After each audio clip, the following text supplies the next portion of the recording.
So hello guys, andito tayo ngayon sa may parking sa SM Marikina. Outside parking. So andito ako ngayon kasi may gagawin ako dito sa Hyundai Accent ko. Papalitan ko siya ng steering wheel control. Ayan. Okay, so kung mapapansin nyo kasi yung stock ng Hyundai Accent, ito 2016 model is wala siyang control, volume control dito, o kaya basta wala siyang kahit anong pindutan dito. Ayan. So ang hirap kasi pagka dito ka lagi pipindot. Minsan magdadrive ka, kakapain mo to, touchscreen, minsan hindi mo kaagad siya ma-touch. Unlike pagka habang nagdadrive ka, di ba? Mas maganda kung andito na mismo sa manibela mo. So ayan. So ito nga pala yung nabili ko. Okay. So try natin. So DIY lang tayo. Ayan. So ito lang yung din nadala kong gamit. Screwdriver, Allen key or Allen wrench, saka itong adjustable wrench pang tanggal ng battery terminal, kasi kailangan disconnected yung battery niya kasi ito yung gagalawin natin. So meron siyang airbag. So any electronics na gagalawin natin, kailangan tanggalin muna natin yung kahit isa dun sa terminal ng battery. Okay, so let's do this. So, yan. So kung mapapansin nyo dito, ayan, meron siyang parang sa allen screw, and ito tatanggalin nyo rin itong isang to. Ayan. Yan naman yung screw. Ayan. So buo tatanggalin yan. Meron yan dyan, then meron din yan dito, and sa kabilang side. Yan, sa kabilang side na yan. Okay, so tanggalin muna natin. Asa may problema, nagkamali yata ako ng decision sa buhay. Masyadong mahaba yung screwdriver na nadala ko. So pag ipapasok siya dito, ayun, tumatama siya dito. So pasok tayo sa loob ng SM para bumili. So kailangan ko ulit ikabit yung battery ko kasi hindi ko may lalak tong kotse kapag ka hindi ko pinabit yung battery. Tap ko na lang muna saglit. So ayan, tinap ko muna saglit yung battery. Hindi ko muna hinigpitan kasi kakalasing ko rin maya maya. So pasok muna tayo sa SM. Okay, bili tayo ng screwdriver na maigsi. Haba niyan masyado. Ito, tinaray ko to kaso hindi pwede. Baka masira lang. Ayan, so dito tayo sa Ace Hardware. Bili tayo ng screwdriver. Ito kasi baka meron na ako nito eh. Ito sana, kaso I think pwede na to. Ito kasi meron na ako nito. Kasi naiwan ko sa bahay. Kailangan ko na. Ito na lang siguro kasi wala pa ako nito. So maganda dito, baligtaran na siya. Yan, so napapalitan siya ng dulo. I think pwede to. Pero ito na lang muna. Spanner na. Okay.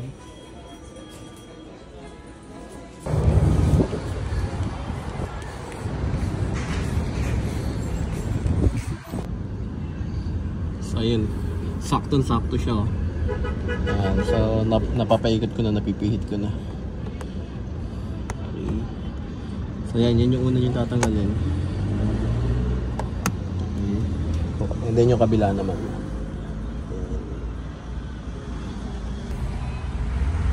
So sa una guys, sobrang higpit niya kapag ka first time nyo lang siya tatanggalin. So kailangan bibiglayin nyo kasi pag di nyo binigla, mabibilog yan. Okay, so ito kasi natanggal na to dati kaya ngayon maluwag na. Okay, so once maluwag na siya,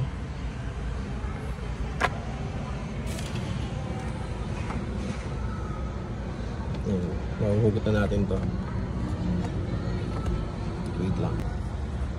Yan, so malalaman nyo na okay na yung luwag niya sa pagpihit niya dito kasi hindi naman kasi totally matatanggal yung allen screw na yon. So malalaman nyo yun kapag tinatak nyo to tapos hindi na siya sumasabit. So ibig sabihin okay na siya.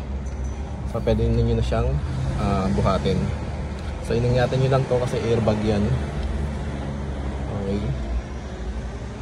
Ayan.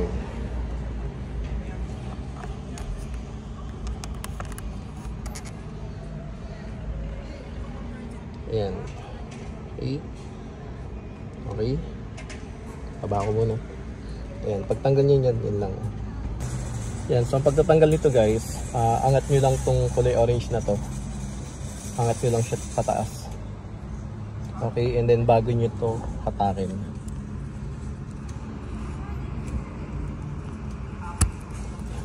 Pabaka lang muna yung video. Basta hatakin nyo lang tong dilaw na to. So ayan, natanggal ko na. Okay, so ingatan nyo lang to pag yung ibagsak.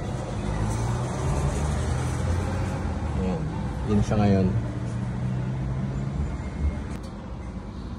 Ayan, so next yung tatanggalin ito. Yung kulay white na yan. Ayan, nakadugsong yan sa ground. Ayan. So gagawin nyo lang naman is pupush nyo lang naman to.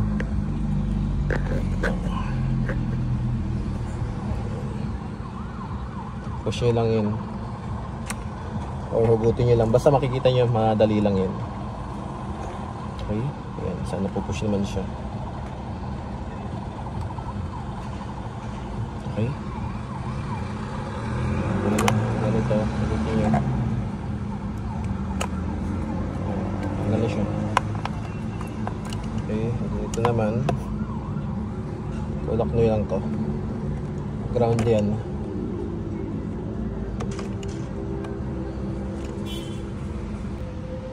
Ayan, so natanggal ko na.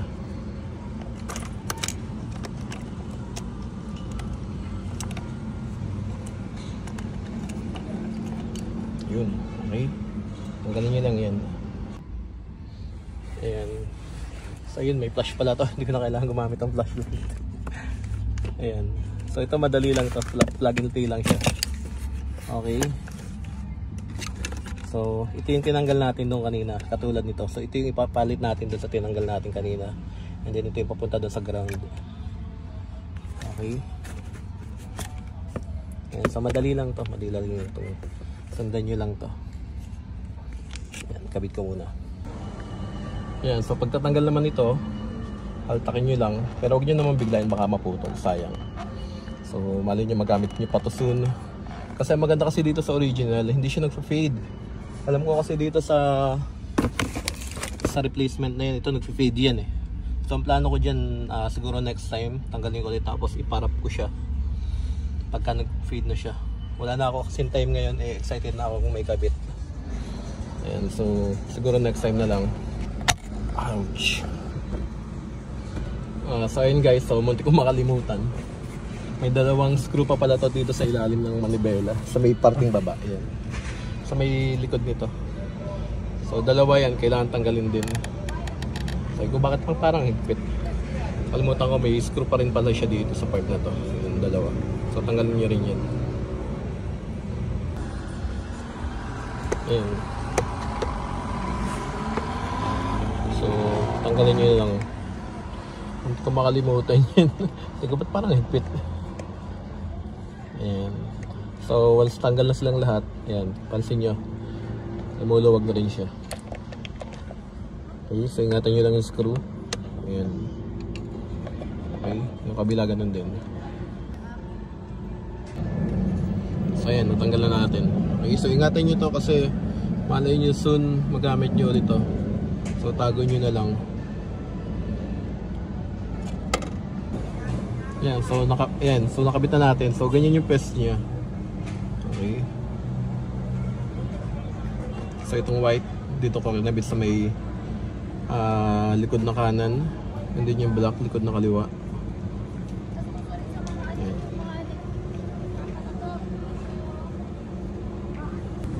And then ito dito nyo ikakabit sa tinanggal nyo kanina. Tapos syempre yung ground nya huwag nyo rin kakalimutan. Okay. Ayan guys, so dito talaga ako nag-struggle. Sobrang hirap niya ipasok kasi masyadong malaki yung daliri ko. Ayan, dapat saktuhan. So buti na lang may nose plier ako dito. Ayan, so okay na.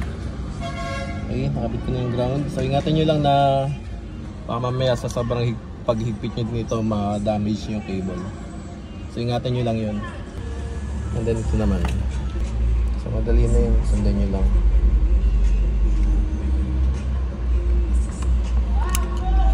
Yun na.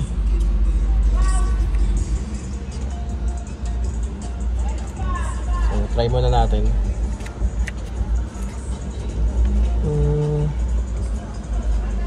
Okay, so I think much better kung itong dalawang linya na to padaanin nyo dito. Dito yan, palusutin nyo dito para hindi siya maipit dyan. So gagawin natin, tatanggalin ulit natin dito, hindi palulusutin natin. Okay. Yan, so ayan guys, so yung wire pinalusot ko sa ilalim nitong ano bang tawag dito? Parang metal bracket to, metal frame. Basta yan, pinalusot ko siya dito kasi pagka nasa ibabaw siya, may ipit siya eh. So kailangan palusutin niyo siya dyan sa ilalim. So ayan. So huwag kayo malilito. Okay, so dahil nakaharap na siya, ito ngayon ang nasa kaliwa. Kanina nasa kanan siya kasi nakatalikod. So ngayon nakaharap na siya. Then yung black sa kanan. Hindi ko lang alam kung pwede silang pagpalitin. Ayan, so ayan guys, so nasalpa ko na yung connector niya. Okay. Okay. So make sure nyo lang na nakalapat siya ng maayos para hindi na ulit kayo magbabaklas sa kalo. Okay. Ayan, so kabit na ulit natin to. So ayun lang guys. Sa part na to, hindi ko siya may push kasi tumatama to. May tumatama dito, hindi siya pumapasok dun sa butas na yun. Ayun o, sa butas na gray na yun. So ayun yung pumasok. Tumatama siya kaya hindi siya may push. So kinakailangan natin siyang putulan. Putulan na lang natin. Bakit kaya? So imbis na palakihin yung butas doon, putulan na lang natin itong part na to. Kasi ito dapat yung papasok dyan eh.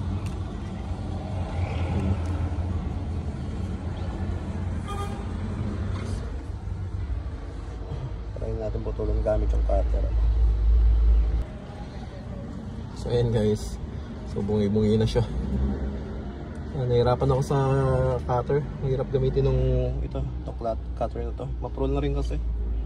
Ayan, puro kalawang na. So buti na lang meron ako nito. So yun, binungi ko muna siya ng binungi. Tapos yung mga maliliit na tira, yun yung kakatirin ko nito gamit tong cutter na to. Nice cutter. So ayan guys, so okay na siya. So cutter yung pinang-last tira ko dyan para pulido, malinis, walang sayad. Okay, and then yung kabila naman, grabe dito ako nahirapan. Ayan, so dito sa kabilang side nakakuha ko ng technique. So ginawa ko, ginapit ko muna siya ng ganyan. Okay, ng mga maliliit patuwid, yan, papaganyan. And then saka nyo siya baliin isa-isa. Okay, so kung malaki pa rin, pwede nyo pa siyang tirahin. Okay, yan, ganun lang.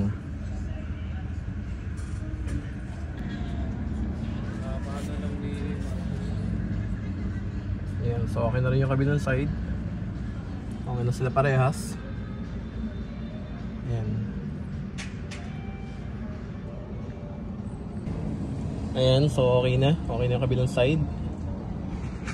Okay na parehas. Okay, so I think okay na to. Pasok na to. Okay, try na natin. Ito kasing part na to, ang hirap tanggalin. So hindi ko na siya in-attempt ulit tanggalin kasi baka masira ako na. Ang higpit niya as in.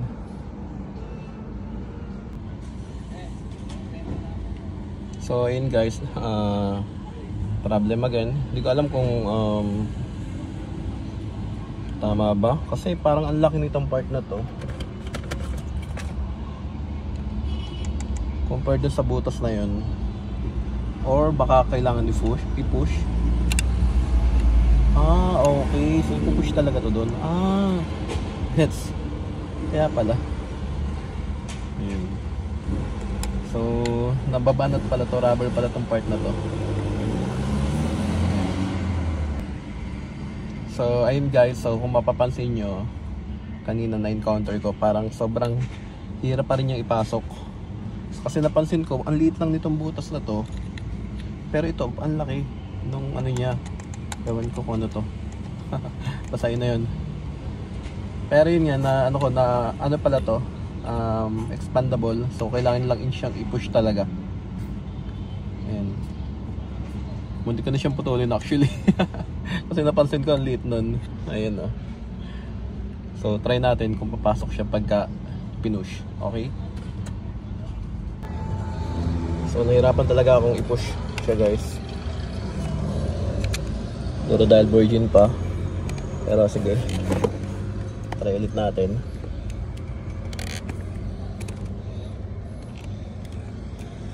Okay, baba. Okay, nasakto naman siya, kaso ito ayaw pumasok kasi nga skip.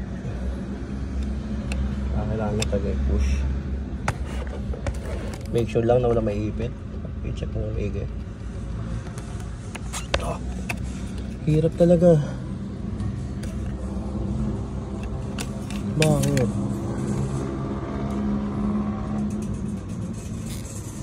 Okay, try ulit.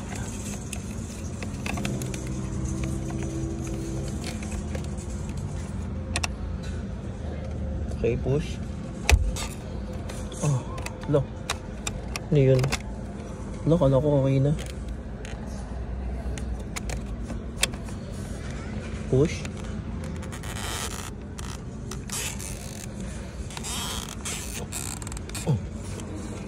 I think pumasok na.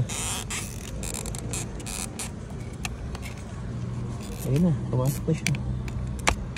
Hindi pa eh. So I think screw na lang yung maghihigpit dyan. Okay, try naman natin yung kabila.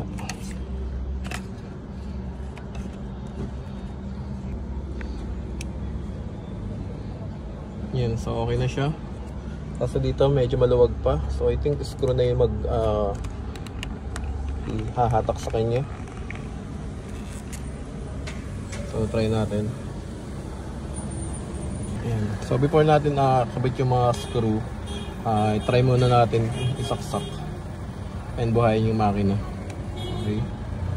So safe na naman yun as long as hindi man naman siya masyadong gagalawin. Makatouch lang. Okay, try natin. Ayan, so hindi pa siya naka-fix or hindi pa nakakabit yung mga screw niya o yung mga bolt niya. So buhayin natin, kabit muna natin yung battery. Okay, the moment of truth. Let's try.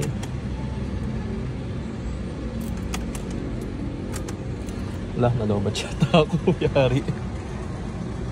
Wait lang.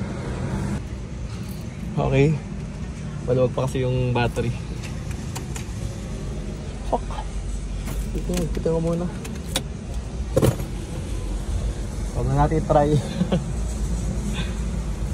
Kabit mo na lang, i-fix ko na lang muna. Tanggalin ko na lang ulit yung battery. Okay na guys, ayan. So the moment of truth, try na natin. Okay. Try natin yung ilaw. Ha? Tay-tay pa?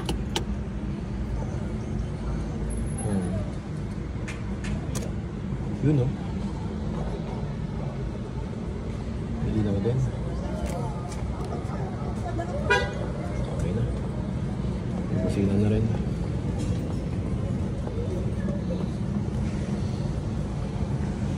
Let's start. So mapapansin nyo yung earbag ko. So matagal na yan. Kaya ganyan. So try na natin sa music. Ayan. So ayun guys, tinry ko siya. So hindi pa nagpa-function yung mga button niya. Kailangan pa siyang ayusin dito sa Android unit ko. So ayan, okay na siya, 'di ba? Ganda na. ngayon kakalibrate naman natin yung steering button natin dito sa Android head unit natin. So ayan, so dito pa rin tayo sa SM Marikina. Okay, so dito lang yan, apps, and then itong steering wheel, and then click natin yung start. Okay, so volume up, press natin, and then press tayo dito sa volume up. Okay, so kung mapapansin nyo, okay, wait, yan, i-press ko yung volume up, yan, okay, volume down, okay, press ko yung volume down dito sa steering button, yan, ipe-press ko siya dito. Okay, okay, and then yung mute naman, so click lang natin yung mute, and then press natin dito yung mute. Yun, okay, and then ano pa ba, mode, yan yung mode, so click natin dito yung mode, and then click natin dito yung mode. Yan, so yan, okay, nakita nyo, ano pa, next track, pag next track ba, down ba o up? So sige, gawin natin up, or I think mas maganda kung down, no, yung next. Sige, next, so down, and then previous, then gawin natin up. Ano pa, answer, gawin natin dito yung answer, and then yung eject ba or reject, paano ba yan? Eject ba yun o reject call, or ano pa, radio, wala kasing radio button dito eh.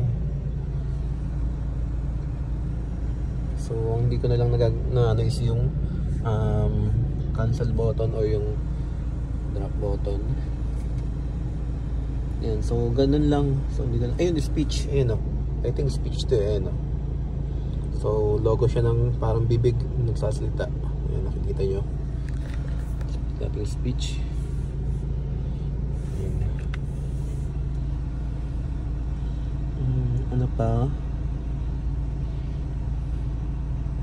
Wala na. So hindi ko kasi sure yung eject kung yung reject yun eh. So baka mamaya pag eject natin, tapos pag pindot natin dito, and then pag pindot natin ng eject dito, bigla tayong tumilapon pa itaas, diba? So hindi natin sure. Joke lang. So yun lang. Hindi ko na lang pipindutin tong ano, drop button o yung cancel button sa code.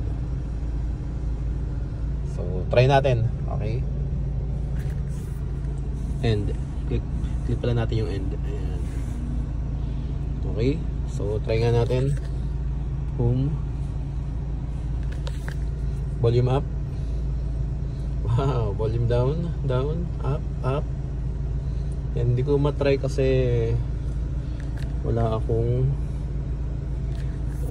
music dito sa mismong Android unit ko. Try natin yung radio. Ayaw nyo. Hindi ko pa kasi na setup to. May radio ba dito?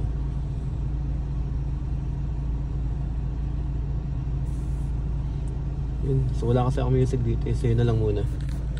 So I think working na naman siya. Mute. Okay, mode, ano to kaya itong mode? So music, video, phone. Okay. Ito music, radio. Yun. Okay, so up. So hindi siya gumagana dito. So I think sana lang ito sa mismo music lang. Pero yung volume niya, yan, working siya. Then yung mute. Okay, nice. Speech. So hindi pa naka-setup yung speech dito. So okay na guys, working naman siya. Yun lang, successful yung pag-install natin. Yun lang, sarado yun na yung SM. Hindi pa ako nakabayad ng ticket. I think pwede naman dun sa guard.